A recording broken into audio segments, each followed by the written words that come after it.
இயேசு கிறிஸ்துவின் நாமத்தில் அன்பின் வாழ்த்துக்கள். இந்த நாளில் ஆண்டவர் உங்களுக்கு தருகிற வார்த்தை 1 ராஜாக்கள் அதிகாரம் 13 வசனம் 6. கர்த்தருடைய சமூகத்தை நோக்கி வருந்தி விண்ணப்பம் செய்தான், ராஜாவின் கை முன்னிருந்தபடி சீர்பட்டது. பிரியமானவர்களே, இந்த காலை வேளையில உங்களோடு கூட ஆண்டவர் இந்த வசனத்தின் மூலமாக பேச போகிறார். எரோபெயாம் ஆட்சி செய்து வந்த அந்த காலத்துல எரோபெயாமிடம் தேவனுடைய மனுஷன் கர்த்தருடைய வார்த்தையை சுமந்து கொண்டு வந்து ஒரு அடையாளத்தை சொல்றாரு. அந்த அடையாளம் சொல்லப்பட்டபடியே நடக்கிறதை 1 ராஜாக்கள் 13வது அதிகாரம் 1 நம்ம பார்க்க முடிகிறது. இப்பொழுது இந்த எரோபெயாம் செய்த காரியம் என்னன்னா, 13வது அதிகாரம் 4வது வசனத்தில் ராஜாவாகிய எரோபெயாம் கேட்டபோது அவனை பிடியுங்கள் என்று தன் கையை பலிபீடத்திலிருந்து நீட்டினான். அவனுக்கு விரோதமாய் நீட்டின கை தன்னிடமாக முடக்க கூடாதபடிக்கு மரத்து போயிட்டு என்று வேதத்துல பார்க்கிறோம்.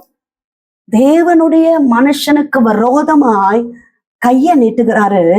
நீட்டின கைய இப்ப மடக்க முடியாதபடி அப்படியே மரத்து போனதாம்.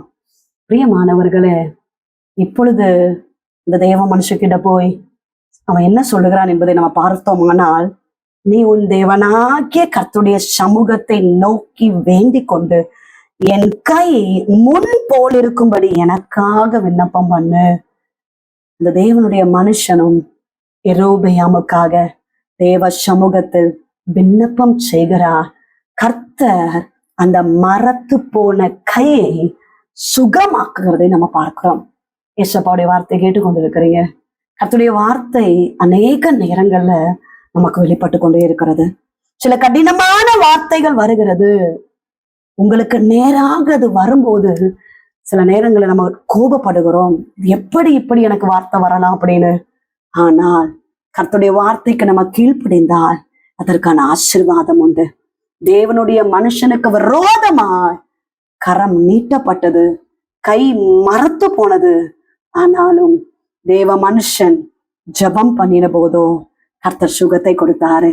உங்க வாழ்க்கையிலும் மரத்து போயிருக்கிற அனுபவம், நன்மையை காண முடியாதபடி உங்க வாழ்க்கையில ஏதோ ஒரு ஆசீர்வாதம் தடைப்பட்டே இருக்கிறது. தேவ சமூகத்தை நீங்கள் ஜெபிக்கும் போது கர்த்தர் நிச்சயமாய் அற்புதத்தை செய்வார். உங்க வாழ்க்கையில கர்த்தர் பெரிய காரியங்களை செய்ய போகிறார். ஜெபிப்போம்.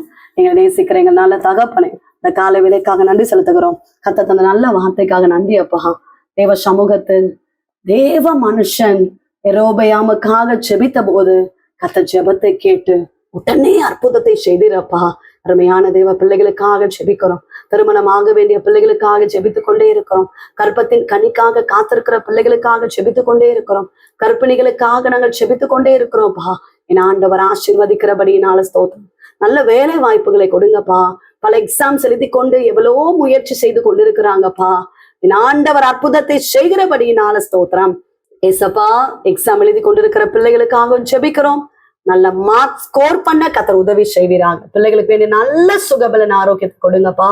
அருமையான தேவ பிள்ளைகள் செய்கிற வேலைகள், வருமானங்கள், தொழில்கள், கையின் பிரயாசங்கள் சகல நன்மைகளையும் தந்து கர்த்தர் ஆசீர்வதிப்பீராக. பெரிய காரியங்களை செய்வீராக. பலவீனங்கள் எல்லாம் மாறட்டும் சுவாமி.